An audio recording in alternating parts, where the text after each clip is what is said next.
No, this isn't a parliamentary debate. These experts are meeting in Bonn for a conference on electromobility. Up until 1999, Bonn's plenary hall served as parliament for West and later the whole of Germany.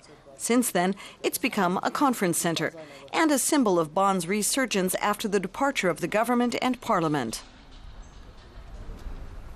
The number of jobs has increased, as has the number of jobs requiring a high level of education. And there will continue to be a strong demand for highly qualified jobs. That's because Bonn is a city of science that's also internationally oriented, and it's a business location that deals with global issues. 20 years ago, as Parliament debated the move to Berlin, there was concern over Bonn's future. In the end, it wasn't just a question of location, but a symbolic one.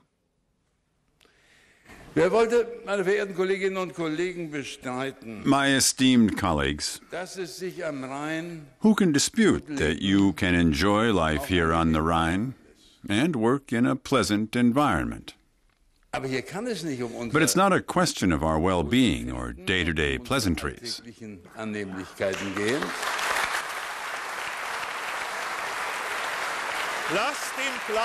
Let the small town of Bonn have the parliament and government. Bonn would lose a lot with the loss of the Bundestag and the government, but Berlin would gain many new problems, such as with housing, regional planning, and with infrastructure. Norbert voted against the move and says he doesn't regret it. In a globalized world, we don't need giant cities. And in Germany, we don't need a city that sucks everything in. We need many cities. As colorful as Germany is, so should the Republic be, with cities such as Munich, Frankfurt, Cologne, Bonn, and Berlin. For the proposal of retaining Bonn as capital, for Bonn, 320 votes. For the proposal of completing German unification, for Berlin, 337 votes.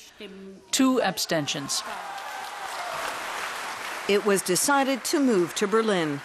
A victory for former Chancellor Willy Brandt. Bonn wasn't going to lose out entirely, however. It was decided a number of ministries would stay behind.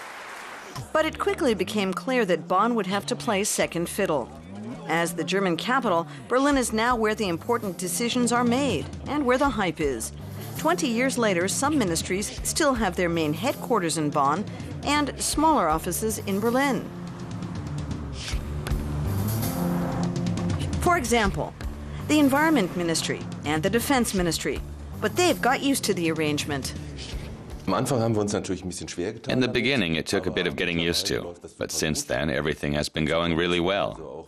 We have modern means of communication like other offices, and we can all communicate via email or video conferencing.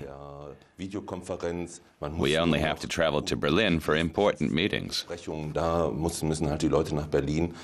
Video conferences and email make the distance irrelevant, say opponents of the move. And bringing the remaining ministries to Berlin would be too expensive, they say.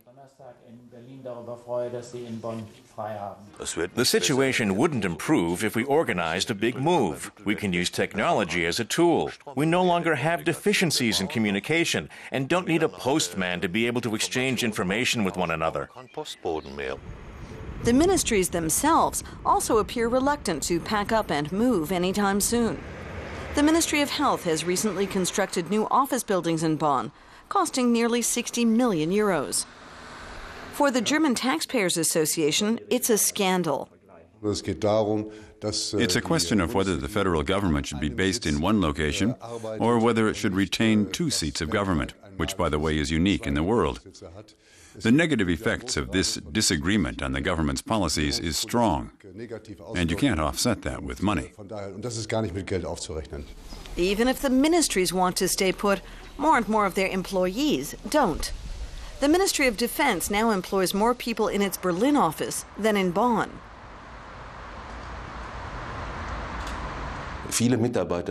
Many workers, especially the younger ones, have different priorities. The ministry recruits young people for its personnel, but not everyone wants to move to Bonn. Most, especially the young, see that things are really happening in Berlin and prefer to work there instead.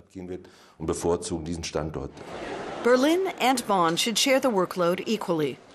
But on average, the ministries now employ more people in Berlin. Many are asking whether the arrangement has a future. It's unusual that something lasts forever, mostly just for the foreseeable future. That includes Bonn. 20 years after the decision to move the capital to Berlin, the remaining ministries are slowly but surely following suit.